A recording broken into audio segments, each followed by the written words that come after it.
Hello, it's Maura from Do Money Like It Makes Sense. We're on our financial pyramid today. We're on the Manage Your Lifestyle, and today's topic is cash flow planning. Cash flow really drives everything. Looking at your cash flow is like taking a magnifying glass to your finances, and it quickly highlights any risks and any opportunities. So what is cash flow? Cash flow is your income less anything that you're spending. So all your expenditures, and that equals your cash flow. Simply put, when you have more flowing in than out, you can fund your needs, fund your immediate wants, and fund your future dreams. So cash flow is really important. If you've got your hands around your cash flow, then you can drive your success. And it can feel hard to manage. There's lots of bank accounts we're dealing with, lots of ways to pay, and digital payments can weaken your connection with how and how much you're spending. It's not a budget. Budgets are great for projects or events that have a starting point and a finish point, like weddings, holidays, renovations. No, our cash flow statement is made up of income, so think about what's going into your bank, salary, commissions, bonuses, whatever your side hustle is, if you've got one, self-employment income, etc. And we've got committed expenses. So you may have heard these called discretionary. I call them committed. These are the things you need to pay that will have consequences if you don't pay them. So things like housing, any debt payments you've got, insurance, utilities, anything like that.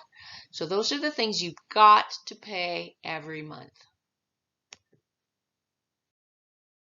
We have income. We've got less our committed expenses, and then we've got our spendable expenses. So those are the expenses that kind of ebb and flow.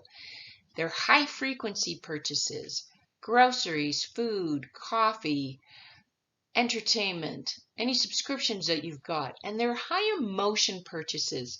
So when we're hungry and we go to the grocery store and we buy things we wouldn't normally buy, or if we're talking on our cell phone and we're in the coffee lineup and we pick up something that we wouldn't normally pick up. So things that are feeling a little bit like when we lose control, we spend a little more money. So we take those and we input them. Now you can do this on paper, you can do this in one of my spreadsheets, and you're putting in everything you earn, everything you spend, any debt payments, any mortgage payments, anything like that. And then you're figuring out, what am I spending? How much of my income has to go to things I need to spend? How much of it is going to things that I can control to a certain extent? And then what's left over? Seems like it should be a simple thing to do, to take a look at your cash flow. Income minus expenditures equals your cash flow. And there's more to it than that. When I started looking at behavioral cash flow, it really becomes obvious that the decisions we make around finances are based upon our beliefs, and our behaviors are driven by our beliefs, and money can be an emotional topic. And we also don't talk about it often. It is still considered one of the most taboo topics around. So when you're trying to get your hands around your cash flow and why you're making decisions, it can really feel as if you don't know where to turn.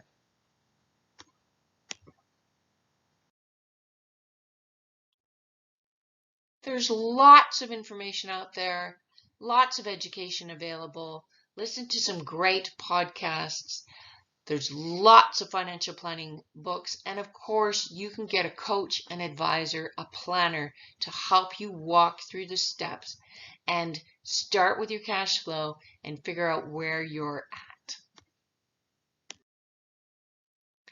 Thank you for joining along on our cash flow discussion. There is a lot more to cash flow, and I hope this is enough to get you interested in the topic and how it can drive the rest of your financial success.